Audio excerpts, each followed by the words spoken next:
character, knowledge, confidence. SRK Higher Secondary School, Karikalambakkam. I love my school, SRK. Best of the best is SRK. Bright future means SRK. Quality education, SRK. Knowledge forever, love forever. Textbook friends, 3C for sure. Lovely teachers and wisdom. What's the culture we will start? I love my school, SRK. Best of the best is SRK. Bright future means SRK. Quality education, SRK. Admission is going on from pre-KG to 12th standard. Group A1A, Maths, Physics, Chemistry, Biology. Group A1B, Physics, Chemistry, Computer Science and Biology. Group A2, Maths, Physics, Chemistry and Computer Science. Group A3, Accountancy, Economics, Commerce and Computer Application. SRK Higher Secondary School, 45/7, Dilliyanur Main Road, Karikalambakkam, Puducherry 7. Good evening students. இன்னைக்கு நம்ம பார்க்கக்கூடிய chapter என்னன்னு பார்த்தீங்கன்னா unit 4. Okay 12th standard students நம்ம last கிளாஸில் பார்த்தீங்கன்னா solid state complete பண்ணோம். So இன்றைக்கி பார்த்தீங்கன்னா நியூ லெசன் ஸ்டார்ட் பண்ணலாம். என்ன லெசன்ஸ் பார்த்தீங்கன்னா unit 4. It is very very important one. So இந்த லெசன்ஸ் நேம் என்னன்னு பார்த்தீங்கன்னா transition and inner transition elements. So transition elements அப்படிங்கிறது உங்களுக்கு தெரியும். எந்த பிளாக்கை பற்றி நம்ம படிக்க போகிறோம் அப்படின்னு பார்த்தீங்கன்னா இந்த லெசன்ஸில் D block and then F block எலமெண்ட்ஸை பற்றி தான் படிக்க போகிறோம். எஃப் பிளாக் அப்படிங்கிறது உங்களுக்கு தெரியும், it is called as inner transition elements and D block elements is called as transition elements. So இந்த லெசன்ஸில் பார்த்தீங்கன்னா ஃபுல் அண்ட் ஃபுல் பீரியாடிக் டேபிளில் இருக்கக்கூடிய டி பிளாக்ஸ் எலமெண்ட்ஸும் அண்ட் தென் எஃப் பிளாக் எலமெண்ட்ஸை பற்றி தான் நம்ம பார்க்க போகிறோம். ஸோ அதுக்கு முன்னாடி உங்களுக்கு இங்கே சின்னதாக என்னென்ன இந்த லெசன்ஸில் படிக்க போகிறோம் அப்படிங்கிறது ஒரு ரிவ்யூ மாதிரி கொடுத்துருக்கோம். என்னென்னு பாருங்கள். So position of D block and F block elements இந்த பீரியாடிக் டேபிள். ஸோ பீரியாடிக் டேபிளில் position D block and then F block எந்த பொசிஷன் அப்படிங்கிறத பார்க்க போகிறோம். Next one general trends in properties of element 3D series. So 3D series அதாவது D பிளாக்ல இருக்கக்கூடிய 4 சீரீஸில் ஃபஸ்ட்டு சீரீஸில் இருக்கக்கூடிய 3D சீரீஸில் ஜென்ரல் ட்ரெண்ட்ஸ் எப்படிலாம் என்ன ஆகுது அப்படிங்கிறத பார்க்க போகிறோம். And then standard electrode potential இதை பேஸ் பண்ணி நம்ம பார்க்க போகிறோம். அண்ட் தென் பார்த்தீங்கன்னா E0 values oxidising and then reducing ப்ராப்பர்ட்டியாக இருந்தால் E0 வேல்யூஸ் எப்படி இருக்கும் அப்படிங்கிறது. அண்ட் தென் எப்படிலாம் பார்த்தீங்கன்னா அலாய்ஸ் ஃபார்ம் ஆகுது, complex and then interstitial compounds form ஆகுது அப்படிங்கிறது. ஸோ அது மட்டும் இல்லாமல் பார்த்தீங்கன்னா potassium permanganate and then potassium டைக்ரோமைட்டோட ப்ரிப்ரேஷன்ஸ் ப்ராப்பர்ட்டிஸ் அந்த நியூஸஸ் என்னென்னு பார்க்க போகிறோம். ஸோ இது வரைக்கும் நம்ம சொன்னது பார்த்தீங்கன்னா ஃபுல்லாக டி பிளாக் லெசனில் கவர் ஆகும். அடுத்து வரக்கூடிய லெசன்ஸ் என்னென்னு பார்த்தீங்கன்னா எஃப் பிளாக் எலமெண்ட்ஸ். அதனுடைய எஃப் பிளாக்னு சொல்லுவாங்களா லாந்தனைன் அண்ட் ஆக்டினைன்ஸ் உங்களுக்கு தெரியும். அதனுடைய ப்ராப்பர்ட்டிஸ் அண்ட் தென் யூசஸ் எங்கெங்கே எப்படிலாம் யூஸ் ஆகுது அப்படிங்கிறத பார்க்க போகிறோம். ஸோ நம்ம டைரெக்டாக நம்ம பொசிஷன் போயிடலாம். ஸோ இன்ட்ரொடக்ஷன்ஸ் அப்படிங்கிறது உங்களுக்கு தெரியும். ஸோ இது திரும்ப திரும்ப சொல்லணும் அப்படிங்கிறது கிடையாது. டைரெக்டாக நம்ம பொசிஷன் ஆஃப் டி பிளாக் எலமெண்ட்ஸ்க்கு போயிடலாம். ஸோ பீரியாடிக் டேபிள் இதுதான். ஸோ இந்த பீரியாடிக் டேபிளில் பார்த்தீங்கன்னா இட் இஸ் கால்ட் அஸ் என்னன்னு தெரியும் நமக்கு எஸ் பிளாக் எலமெண்ட்ஸும் தெரியும். இந்த சைடு இருக்கக்கூடியது பி பிளாக் தெரியும், இந்த சைடு இருக்கிறது டி பிளாக். இன் பிட்வீன் எஸ்ஸுக்கும் பிக்கும் சென்டரில் இருக்கிறது டி பிளாக் அண்ட் லாஸ்ட் இருக்கிறது பார்த்தீங்கன்னா எஃப் பிளாக். இன்றைக்கி லெசன்ஸ் நம்ம பார்க்க போகிறது இந்த 2 பிளாக்ஸை மட்டும்தான் நம்ம இந்த லெசன்ஸில் படிக்க போகிறோம். Okay. So in D block series composed of 3D series. So D பிளாக்ல பார்த்தீங்கன்னா நமக்கு 4 சீரீஸில் கொடுத்துருக்காங்க. அந்த டயக்ராம் பார்த்தீங்கன்னா தெரியும். ஸோ இது வந்து பார்த்தீங்கன்னா ஃபஸ்ட்டு இது வந்து 3D சீரீஸ்ன்னு சொல்லுவாங்க, இது 4D சீரீஸ், இது 5D சீரீஸ், இது 6D சீரீஸ். ஓகேவா? So 3D 4D 5D 6D சீரீஸில் தான் நம்ம பார்க்க போகிறோம். அதில் ஃபஸ்ட்டு 3D சீரீஸை பற்றி என்ன சொல்லியிருக்காங்க அப்படிங்கிறது பார்க்கலாம். ஓகே. 3D சீரீஸில் எந்த எலமெண்ட்ஸ்லேருந்து இருக்கும் பார்த்தீங்கன்னா ஃப்ரம் ஸ்கேண்டியம் டு ஜிங்க் டோட்டலாக பார்த்தீங்கன்னா 10 எலமெண்ட்ஸும். 4D சீரீஸில் பார்த்தீங்கன்னா அதாவது 5th பீரியடில் பார்த்தீங்கன்னா இட்டீரியம் டு கேட்மியம் அதுலேயும் பார்த்தீங்கன்னா 10 எலமெண்ட்ஸும். நெக்ஸ்ட்டு 5D சீரீஸில் பார்த்தீங்கன்னா 6th பீரியட் பார்த்தீங்கன்னா lanthanum hafnium to mercury. So as we know that group 12 elements zinc, cadmium and mercury do not have partially filled d orbital. Do not have partially filled d orbital either in their elemental state or in normal oxidation state. இந்த இடத்துல partially filled d orbital அப்படிங்கிறது உங்களுக்கு தெரியும். So d orbitalல 10 அப்படின்னு சொன்னால் அதில் 5. இந்த இடத்துல பார்த்தீங்கன்னா இந்த 3 எலமெண்ட்ஸ்க்கும் do not have அப்படின்னா இந்த இடத்துல partially filled orbitals இருக்காது அப்படின்னு சொல்கிறாங்க. இந்த elemental state அப்படிங்கிற ஃபார்மில் சொல்கிறாங்க. However, they are treated as transition elements because their properties are an extension of their properties of respective transition elements. As per the IUPAC definition, the 7th period elements starting from actinium, rutherfordium and Cn, copernicium also belongs to transition elements. அது மட்டும் இல்லாமல் பார்த்தீங்கன்னா 7th பீரியடில் இருக்கக்கூடிய some element IUPAC என்ன பண்ணியிருக்காங்க, transition எலமெண்ட்ஸில் கொண்டுட்டு வந்திருக்காங்க. அது மட்டும் இல்லாமல் அந்த எலமெண்ட்ஸ் எல்லாமே என்னவா இருக்குது அப்படின்னு சொல்கிறாங்க, it is called radio active metal. Radio active metal அப்படிங்கிறது இட் எமிட்ஸ் ரேடியோ ஆக்டிவ் ரேஸை வச்சு சொல்கிறதுனால தான் அது நம்ம என்னென்னு சொல்கிறோம், ரேடியோ ஆக்டிவ் எலமெண்ட்ஸ்னு சொல்கிறோம். Except actinium all the remaining elements are synthetically prepared and have very low half life periods. அது ஆக்டினம் தவிர்த்து மற்ற எலமெண்ட்ஸ் எல்லாமே என்ன பண்ணலாம், ப்ரிப்பேர் பண்ணலாம் அப்படின்னு சொல்லிட்டு சொல்கிறாங்க. அது மட்டும் இல்லாமல் அதனுடைய ஆஃப் லைஃப் பீரியட்ஸும் எப்படி இருக்குன்னு பார்த்தீங்கன்னா லோவாக இருக்கும். Okay, next one is electronic configuration. So electronic configuration பார்த்தீங்கன்னா நம்ம 11th நம்ம படிச்சிருப்போம். ஆஃபா பிரின்சிபல் அந்த ஹன்ஸ் ரூல் பேஸ் பண்ணி தான் நம்ம எழுதுவோம் அப்படிங்கிறது. ஸோ இதில் பார்த்தீங்கன்னா 4s முடிஞ்ச அப்புறம் தான் 3D ஆர்பிட்டால்ஸ் வரும். ஓகேவா? ஸோ அப்போ இங்கே பாருங்கள், therefore filling of 3D orbital start from scandium. ஸ்கேண்டியம்லேருந்து 3D ஆர்பிட்டால் ஃபில் ஆக ஆரம்பிக்கும். It's electronic configuration argon 3D1 4s2.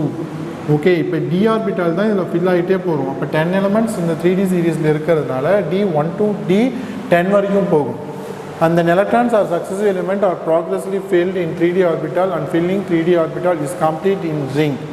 Zinc வரமுள்ள பார்த்தீங்கன்னா 3D அப்படிங்கிறப்போ என்ன ஆகும்னு பார்த்தீங்கன்னா கம்ப்ளீட்டாக ஃபில் ஆகிருக்குன்னு சொல்கிறாங்க. அதனுடைய கான்ஃபிகரேஷன் பார்த்தீங்கன்னா 3D10 4s2. ஸோ இங்கே 1ல் ஸ்டார்ட் ஆச்சு, இந்த இடத்துல எதில் முடியுது, 10ஓட முடிஞ்சிடுச்சு. அப்போ 1லேருந்து அப் டு 10 வரைக்கும் மேக்ஸிமம் 10 எலக்ட்ரான்ஸ் ஃபில் ஆகலாம். ஸோ கம்ப்ளீட்டாக 10 எலக்ட்ரான் ஃபில் ஆகிடுச்சு. However, there are 2 exceptions in above mentioning progressing filling in 3D orbital.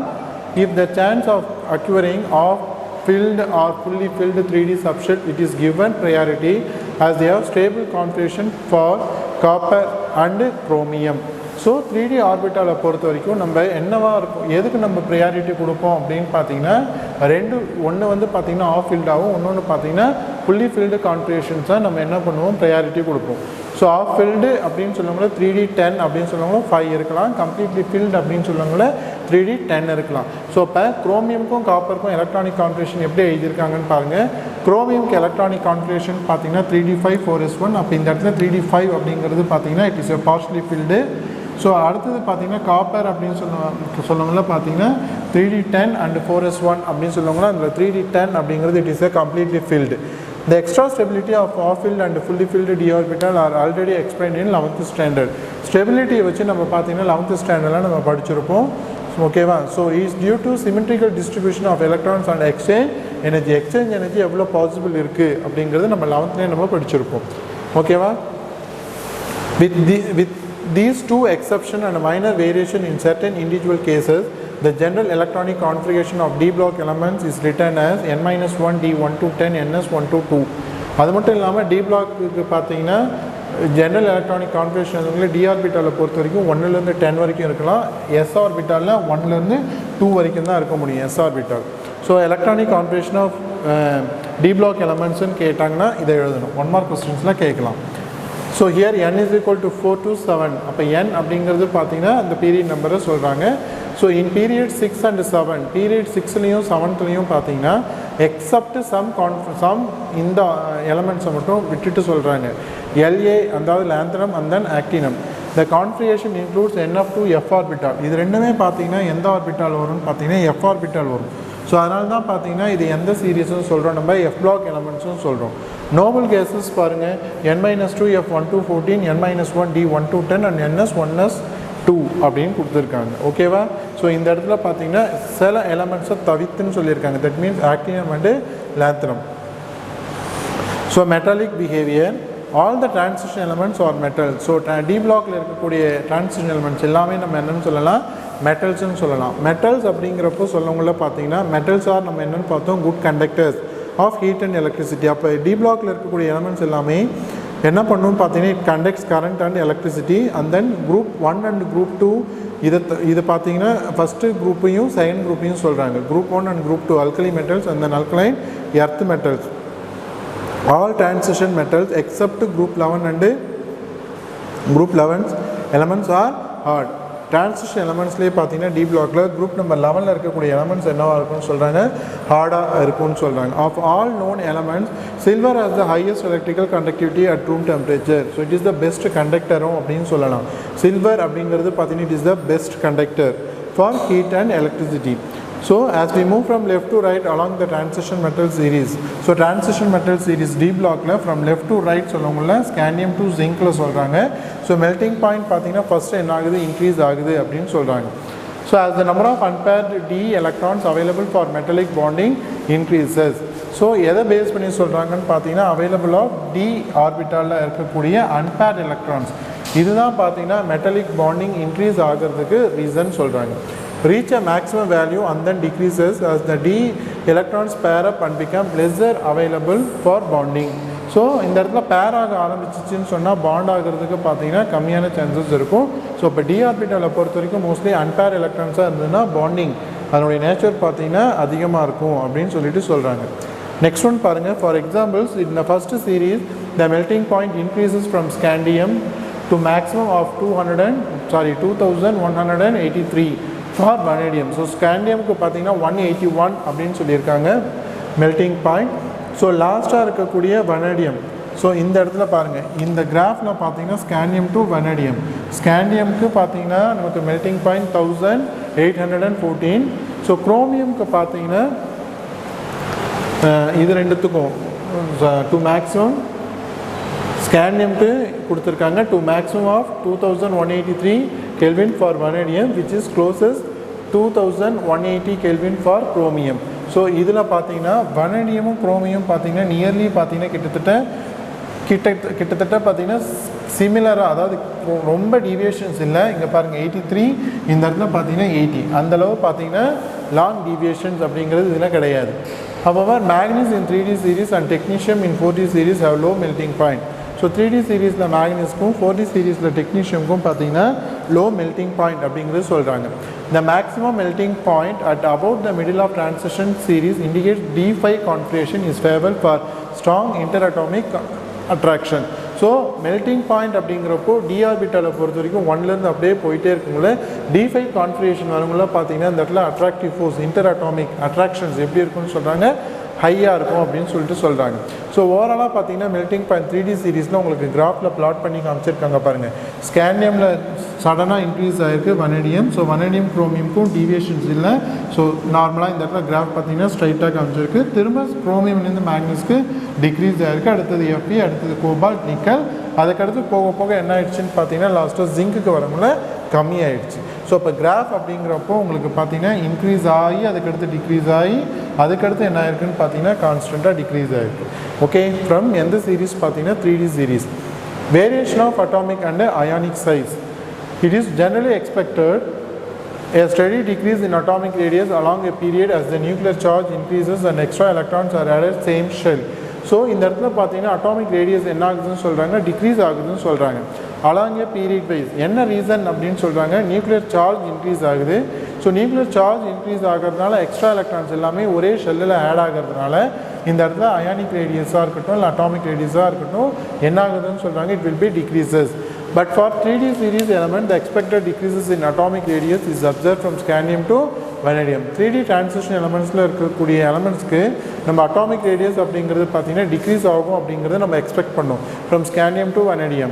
Thereafter up to copper, the atomic radius nearly remains the same. So காப்பருக்கு அடுத்தது பார்த்தீங்கன்னா கிட்டத்தட்ட nearly ஈக்குவலாக இருக்குன்னு சொல்கிறாங்க. As we move from scandium to zinc in 3D series, the extra electrons are added to 3D orbitals. So ஸ்காண்டியம்லேருந்து zinc நம்ம பார்க்கும்போது 3D ஆர்பிட்டால்ஸில் பார்த்தீங்கன்னா ஸ்டார்ட் வித் 1லேருந்து அப்படியே போயிட்டே இருக்கும். 1 2 3 4 5 6 7 8 9 10. அப்போ டி ஆர்பிட்டாலில் தான் ஒரு எலக்ட்ரான்ஸாக என்ன ஆகிட்டே போகும், இன்க்ரீஸ் ஆகிட்டே போகும். லாஸ்ட் ஜிங்க் அப்படின்னு சொல்லுவங்களே 10ன்னு முடியும். ஓகேவா? added to 3D orbital, the added to 3 electrons only partially shield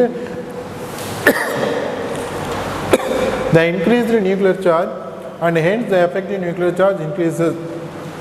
so partially ஃபில்டாக இருக்கவங்கள பார்த்தீங்கன்னா அதனுடைய ஷீல்டு என்னவாக இருக்குது, இன்க்ரீஸ் ஆகிறதுனால எஃபெக்டிவ் நியூக்ளியர் சார்ஜும் பார்த்தீங்கன்னா ஸ்லைட்டாக என்ன ஆகுதுன்னு பார்த்தீங்கன்னா இன்க்ரீஸ் ஆகுது அப்படின்னு சொல்கிறாங்க. The extra electrons added to 3D subshell strongly repel the 4s electron and these two forces are operated in opposite direction. 3sக்கு அடுத்தது தான் நமக்கு என்ன வரும்னு பார்த்தீங்கன்னா 3D ஆர்பிட்டால் வரும் நமக்கு தெரியும். அப்போது 4sல இருக்கக்கூடிய எலக்ட்ரான்ஸும் 3D ஆர்பிட்டாலில் இருக்கக்கூடிய எலக்ட்ரான்ஸும் ரெண்டுமே பார்த்தீங்கன்னா ஆப்போசிட்டில் இருக்கும். ஓகே, உள்ளார பார்த்தீங்கன்னா நமக்கு 3D இருக்கும், அதுக்கடுத்து பார்த்தீங்கன்னா அவுட்டரில் வெளியே 4s இருக்கும். ரெண்டுத்துலையுமே பார்த்தீங்கன்னா எலக்ட்ரான்ஸ் தான் இருக்கும். அப்போ ரெண்டுமே பார்த்தீங்கன்னா சேம் சார்ஜஸாக இருக்கிறதுனால ஒன்று என்ன பண்ணும், ரிப்பல் பண்ணி பேலன்ஸாக இருக்கும். ஸோ இப்போ பேலன்ஸாக இருக்கிறதுனால அந்த இடத்துல அட்டாமிக் ரேடியஸ் அப்படிங்கிறது என்னவாக இருக்குதுன்னு பார்த்தீங்கன்னா நமக்கு கான்ஸ்டண்ட்டாக இருக்குது அப்படிங்கிறதான் சொல்கிறாங்க. Next one, at the end of the series d orbital of zinc contain 10 electrons in which the repulsive interaction between the electrons is more than the effective nuclear charge and hence the orbital slightly expand, atomic radius slightly increases. d ஆர்பிட்டாலை பொறுத்த வரைக்கும் ஜிங்கில் பார்த்தீங்கன்னா maximum completely field. d orbital அப்படின்னு சொல்லுவாங்களே 10 electrons இருக்கணும். 10 எலக்ட்ரான்ஸுமே கம்ப்ளீட்டாக இங்கே fill ஆகும்ல. Inner ஷெல்லுக்கும் outer ஷெல்லுக்கும் electrons ஒன்று என்ன பண்ணும் பார்த்தீங்கன்னா ரிப்பல்சிவ் இன்ட்ராக்ஷன்ஸ் அதிகமாக இருக்கிறதுனால எஃபெக்டிவ் நியூக்ளியர் சார்ஜ் பார்த்தீங்கன்னா இந்த இடத்துல அதிகமாக இருக்கும். அப்போ அட்டாமிக் ரேடியஸ் அப்படிங்கிறது கொஞ்சம் ஸ்லைட்டாக என்ன ஆகும், எக்ஸ்பேண்ட் ஆகிறதுனால அதனுடைய அட்டாமிக் ரேடியஸ் அப்படிங்கிறது என்ன ஆகும்னு சொல்கிறாங்க, இன்க்ரீஸ் ஆகும் அப்படின்னு சொல்கிறாங்க. As we move down the group wise பார்க்கும்போது from top to bottom பார்க்கும்போது atomic radius increases னு சொல்கிறாங்க. The same trend is expected. மேலே நம்ம என்ன சொன்னோமோ அதே ட்ரெண்ட் பார்த்தீங்கன்னா இதுலேயும் நம்மளால் எக்ஸ்பெக்ட் பண்ண முடியும் அப்படின்னு சொல்கிறாங்க. In d block elements also, as the electrons are added to 4D subshell, the atomic radii of 4D element are higher than the corresponding elements of 3D series. However, there is an unexpected observation in the atomic radius of 5D series. இப்போ 4D சப்ஷெல்ஸில் என்ன சொல்கிறாங்க, atomic radius அப்படிங்கிறது பார்த்தீங்கன்னா 4D எலமெண்ட்ஸ்க்கு பார்த்தீங்கன்னா எப்படி இருக்குன்னு சொல்கிறாங்க, higher. Corresponding எந்த சீரீஸை கம்பேர் பண்ணுறாங்க பார்த்தீங்கன்னா 3D சீரீஸில். ஸோ இப்போ 5D சீரீஸில் பார்த்தீங்கன்னா அட்டாமிக் ரேடியஸ் அப்படிங்கிறது என்ன சொல்கிறாங்க அப்படிங்கிறத பார்க்கலாம். The atomic radius 5D elements which have nearly same atomic radius. அப்போ இந்த இடத்துல அட்டாமிக் ரேடியஸ் எப்படி இருக்குன்னு சொல்கிறாங்க, சேமாக இருக்குது. எந்த எலமெண்ட்ஸ்க்கும் பார்த்தீங்கன்னா 4D எலமெண்ட்ஸ்க்கு. ஸோ இதனால தான் பார்த்தீங்கன்னா இந்த கான்ட்ராக்ஷன் என்னன்னு சொல்கிறாங்கன்னு பார்த்தீங்கன்னா லாந்தரைட் கான்ட்ராக்ஷன். ஸோ லாந்தரைட் சீரீஸில் இருக்கக்கூடிய எலமெண்ட்ஸு கான்ட்ராக்ட், அதாவது சுருங்கிறதுனால பார்த்தீங்கன்னா இது நடக்கிறதுனால இந்த கான்ட்ராக்ஷனுக்கு பேர் என்னன்னு சொல்கிறாங்க, லாந்தரைட் contraction, which is to be discussed later in this unit under inner transition element. So அப்போ லாந்தரைட் கான்ட்ராக்ஷன் அப்படின்னா எதனால் இந்த லாந்தரைட் கான்ட்ராக்ஷன் நடக்குது அப்படிங்கிறத இதே லெசனில் எஃப் பிளாக் எலமெண்ட்ஸில் நம்ம படிக்கக்குள்ள அந்த டாபிக் உங்களுக்கு அங்கே சொல்கிறேன் எதனால் அப்படிங்கிறது. Next one is ionization enthalpy. So ionization energy of transition element is intermediate between those of S and P block elements. So intermediate அப்படிங்கிறது பார்த்தீங்கன்னா இந்த இடத்துல டி பிளாக் எலமெண்ட்ஸை சொல்கிறாங்க. எஸ்ஸுக்கும் பிக்கும் சென்டரில் தான் பார்த்தீங்கன்னா நமக்கு இந்த டிரான்சிஷன் எலமெண்ட்ஸ் அப்படிங்கிறது இருக்குது. இந்த டிரான்சிஷன் சீரீஸில் அயனைசேஷன் எனர்ஜி என்ன ஆகுது அப்படிங்கிறத பார்க்க போகிறோம். As we move from left to right பார்க்கும்போது அயனைசேஷன் எனர்ஜி இன்க்ரீஸ் ஆகும் அப்படின்னு சொல்லிட்டு நம்ம எக்ஸ்பெக்ட் பண்ணுது. என்ன ரீசன் பார்த்தீங்கன்னா அட்டாமிக் நம்பர் இன்க்ரீஸ் ஆகுது. அட்டாமிக் நம்பர் இன்க்ரீஸ் ஆக ஷெல்ஸ் என்ன ஆகிட்டே இருக்கும் பார்த்தீங்கன்னா ஆட் ஆகிட்டே போகும். ஸோ இப்போ எலக்ட்ரான்ஸை நம்ம என்ன பண்ணிடலாம் பார்த்தீங்கன்னா ஈஸியாக ரிமூவ் பண்ணிடலாம். This is due to increase the nuclear charge corresponding to filling of D electrons. இப்போ தான் நம்ம சொன்னோம் டி ஆர்பிட்டால்ஸு ஒரு ஆர்பிட்டாலும் எலக்ட்ரான் ஆட் ஆகிட்டே போகிறதுனால நியூக்ளியர் சார்ஜும் பார்த்தீங்கன்னா என்ன ஆகுதுன்னு பார்த்தீங்கன்னா இன்க்ரீஸ் ஆகுது. என்ன ரீசனால் நியூக்ளியர் சார்ஜ் இன்க்ரீஸ் ஆகுதுன்னா டியூ டு டி ஆர்பிட்டாலில் எலக்ட்ரான்ஸ் ஃபில் ஆகிறதுனால. இதுதான் பார்த்தீங்கன்னா நமக்கு அயனைசேஷன் எனர்ஜி ஆர்பிட்டால்ஸ் பார்த்தீங்கன்னா 3D ஆர்பிட்டல்ஸ்க்கும் பார்த்தீங்கன்னா இந்த 3D சீரீஸில் இருக்கக்கூடிய எலமெண்ட்ஸ்க்கு கிராஃப் பிளாட் பண்ணி காமிச்சிருக்காங்க. ஸோ இதில் பார்த்தீங்கன்னா கான்ஸ்டண்ட்டாக போயிட்டே இருக்குது. சடனாக என்ன ஆகிருக்கு, இன்க்ரீஸ் ஆகிருக்கு, திரும்ப கான்ஸ்டண்ட்டாக இருக்குது, டிக்ரீஸ் ஆகிருக்கு, கான்ஸ்டண்ட்டாக சடனாக அப்புறமா இன்க்ரீஸ் ஆகிருக்கு. Okay, the increasing in the first ionization enthalpy with increased atomic number along a particular series is not regular. So first ionization enthalpy அப்படின்னு சொல்லுவோம்ல, ஃபஸ்ட் எலக்ட்ரானை நம்ம ரிமூவ் பண்ணுறது தான் நம்ம ஃபஸ்ட் அயனைசேஷன் என்தால்பின்னு சொல்லுவோம். இதுதான் அயனைசேஷன் எனர்ஜின்னு சொல்லுவோம். இன் அட்டாமிக் நம்பர் அலாமே பர்டிகுலர் சீரீஸ், ஒரு பர்டிகுலர் சீரீஸில் மட்டும் பார்த்தீங்கன்னா இது ரெகுலராக இருக்கா அப்படின்னு பார்த்தா கண்டிப்பாக கிடையாது. The added electron enters n-1 d orbital and the inner electron acts as shield and decreases the effective nuclear charge and valency ns electron. So S அப்படின்னு சொல்லுவங்கள உள்ளே இருக்கும், அவுட்டர் ஷெல்லில் நமக்கு டி ஆர்பிட்டால் இருக்கும். எஸ் அப்படிங்கிறப்போ உள்ளே இருக்கிறதுனால இது டி ஆர்பிட்டாலை கம்பேர் பண்ணவங்களும் உள்ளே இருக்கிறதுனால இந்த நியூக்ளியஸ்க்கு என்னவா ஆக்ட் பண்ணுதுன்னு பார்த்தீங்கன்னா ஷீல்டாக ஆக்ட் பண்ணதுனால இதனுடைய எஃபெக்டிவ் நியூக்ளியர் சார்ஜ் என்ன ஆகுதுன்னு பார்த்தீங்கன்னா டிக்ரீஸ் ஆகுது. therefore it leads to variations in ionization energy values. அப்போ ionization energy valuesம் டிஃப்ரென்ஸ் இருக்குன்னு அப்படின்னு சொல்கிறாங்க. சம் எக்ஸாம்பிள்ஸ் கொடுத்துருக்காங்க பாருங்கள். தெர்மோடைனமிக் ஃபேக்டர் மூலிமா ரெண்டு அயன்ஸ் எக்ஸாம்பிள்ஸ் கொடுத்துருக்காங்க. One is Na2+ and another one is Pt2+ ion. So நிக்கலுக்கு பார்த்தீங்கன்னா ionisation first ionisation energy value, second ionisation energy value கொடுத்துருக்காங்க. ஓவராலாக ஆட் பண்ணால் நமக்கு எவ்வளோ வருதுன்னு பார்த்தீங்கன்னா 2490 கிலோஜூல் மோல் இன்வெர்ஸ். அதேமாதிரி பார்த்தீங்கன்னா platinum first ionisation energy 864 and second ionisation energy 1791. இதை ரெண்டுத்தையும் ஆட் பண்ணால் நமக்கு எவ்வளோ வருதுன்னு பார்த்தீங்கன்னா 2655. இதை ரெண்டுத்தையும் கம்பேர் பண்ணுங்களேன், which one is more higher அப்படின்னு பார்க்கும்போது பிளாட்டினம்க்கு அதிகமாக இருக்குது when compared to nickel. Since the energy required to form Na2+ is less than that of Pt2+ ions, nickel 2 compounds are thermodynamically more stable than Pt2 compounds. அப்போ இதில் எது stable அப்படின்னு சொல்கிறாங்கன்னு பார்த்தீங்கன்னா நிக்கல் 2 காம்பவுண்ட்ஸ் அப்படிங்கிறது ஸ்டேபிளாக இருக்குன்னு சொல்கிறாங்க. எதை கம்பேர் பண்ணவங்கள பார்த்தீங்கன்னா பிளாட்டினம் காம்பவுண்ட்ஸ். என்ன ரீசன் அப்படிங்கிறது பார்த்தீங்கன்னா அயனைசேஷன் எனர்ஜி இந்த இடத்துல எப்படி இருக்குது Na2+க்கு it is very less when compared to Pt2+. Okay, so இதோட நம்ம இந்த கிளாஸை முடிச்சுக்கலாம். இதனுடைய கண்டினியூஷன்ஸை நம்ம நெக்ஸ்ட் கிளாஸில் பார்க்கலாம். Okay, thank you students. Character, knowledge, confidence. SRK Higher Secondary School, Curriculum Pakkam. I love my school, it's okay. Best of the best is okay. Bright future means it's okay. Quality education, it's okay. Knowledge power lasts forever. Faithful friends to see for sure. Lovely teachers and for wisdom.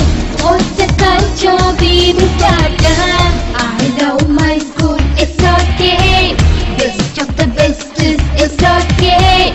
Bright future means it's okay. Quality education, it's okay. Admission is going on from pre-KG to 12th standard. Group A1A, Maths, Physics, Chemistry, Biology. Group A1B, Physics, Chemistry, Computer Science and Biology. Group A2, Maths, Physics, Chemistry and Computer Science. Group A3, Accountancy, Economics, Commerce and Computer Application. SRK Higher Secondary School, 45/7, Dillianur Main Road, Karikalambakkam, Puducherry 7.